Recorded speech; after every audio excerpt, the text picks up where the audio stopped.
Assalamualaikum warahmatullahi wabarakatuh. Halo anak-anak. Ini Bu Mela akan membacakan cerita Yudhistira, Ratu Satria sing ora bisa perang.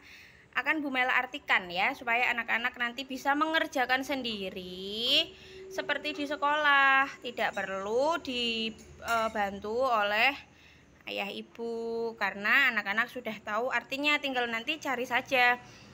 Jawabannya ada di sini semua gitu ya. Ini halaman 32. Yudhistira, Ratu Satria sing ora bisa perang. Ratu apa? Raja ya. Raja kesatria yang tidak bisa perang. Perang Baratayuda wis dumadi. Perang Baratayuda sudah terjadi. Prajurit Pandawa lan Kurawa wis adep-adepan ing tegal Kurusetra.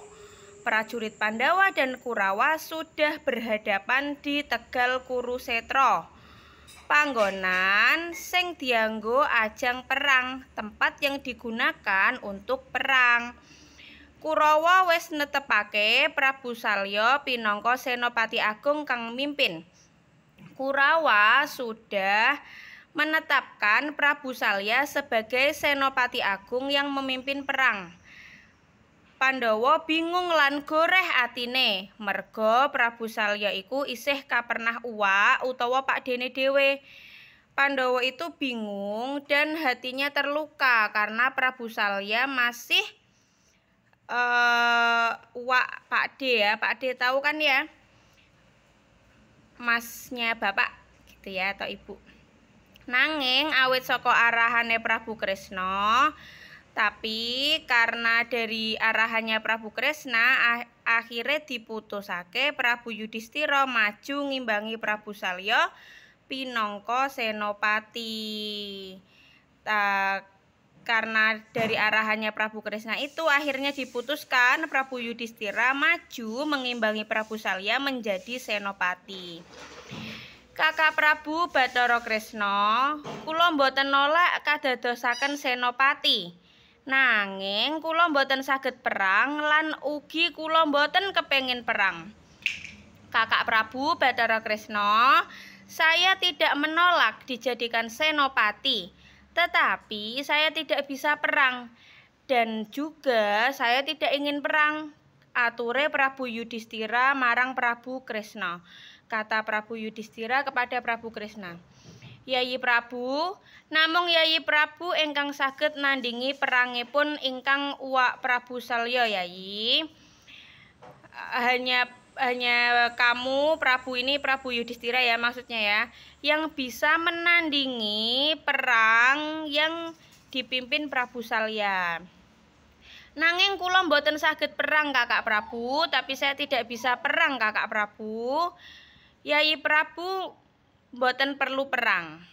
Kamu tidak perlu perang. Yayi Prabu cekap mapak utawi manggihi ingkang uwa Prabu Salya ing palagan.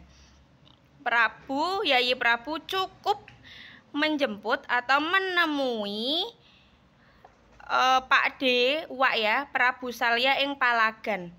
Kanthi majengipun Yayi Prabu, Prabu Salya sampun mengertos. Dengan majunya Yayi Prabu, Prabu Salya sudah memahami, sudah paham. Menawi mekaten kula purun Kakak Prabu, kalau seperti itu saya mau Kakak Prabu. Kadangku Pandhawa kabeh aku nyuwun pamit. Saudaraku Pandhawa semua aku minta pamit.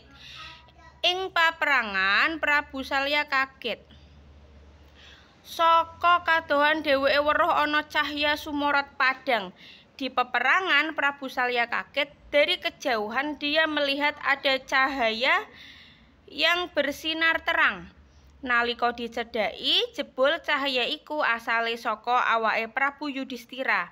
Ketika didekati, ternyata cahaya itu berasal dari badannya Prabu Yudhistira.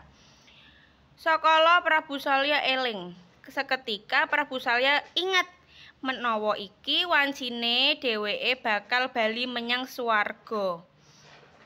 Bahwa sekarang adalah waktunya dia Prabu Salya bakal bali menyang swarga, akan kembali ke surga, akan meninggal gitu ya. Prabu Salya tahu ini sudah waktunya dia meninggal. Putraku, anak Prabu Yudhistira, anakku, anak Prabu Yudhistira, ana apa ngger kok kowe mapakake pun uwak?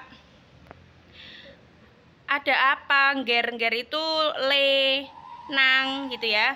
Kok kowe mapakake pun uwak? Kenapa kamu menemui Pak D, Wak? Nggih, Wak Prabu, kula pasrah pejah. Iya, Wak Prabu, saya pasrah mati. Saya siap mati. Orang ngono, ngger anak Prabu, tidak begitu anak Prabu, le. Prajurit maju ing paperangan iku ya mestine kudu perang. Prajurit yang maju ke peperangan itu ya pasti harus perang. Nah, kula mboten saged perang, Wak Prabu, kula pasrah pejah. Saya tidak bisa perang, Pak D Prabu, Wak Prabu, saya pasrah mati. Mergo wis ngerti karena sudah tahu, Prabu Salya banjur ngerapal aji-ajine. Prabu Salya kemudian melafalkan, mengucapkan aji-ajine yaitu Candra Birawa, yaitu ajian Candra Birawa. Ya ingat ya, yang kemarin Buta Bajang itu. Nah, sakala saka anggane Prabu Salya metu Buta Bajang akeh banget. Seketika dari badannya Prabu Salya keluar Buta Bajang, buta kecil banyak sekali. Buta-buta cilik iku banjur ngerubut lan nyokoti Yudhistira. Buta-buta kecil itu kemudian ngerubut ngerubung gitu ya, ngerubut lah ya, ngerubung bahasa Indonesianya apa, dan gigit Yudhistira. Nanging tapi barang ngerti menawa Yudhistira iku getihe putih, ketika tahu Yudhistira itu darahnya putih, buta cilik iku banjur nunggal jiwa karo Yudhistira. Kemudian buta bajang itu malah masuk ke tubuhnya, nunggal jiwa ya, masuk ke tubuhnya Yudhistira. Prabu Salya gugur ing peperangan. Prabu Salya gugur, meninggal di peperangan. Di bacaan kemarin siapa ya yang membunuh Prabu Salya? Ya, Arjuna ya, dipanah oleh panahnya Arjuna. Nah, ini anak-anak, kerjakan ini, jawabannya ada semua di sini ya. Gak usah cari di Google, gak usah cari di mana-mana, di sini ada. Oke, terima kasih. Wassalamualaikum warahmatullahi wabarakatuh.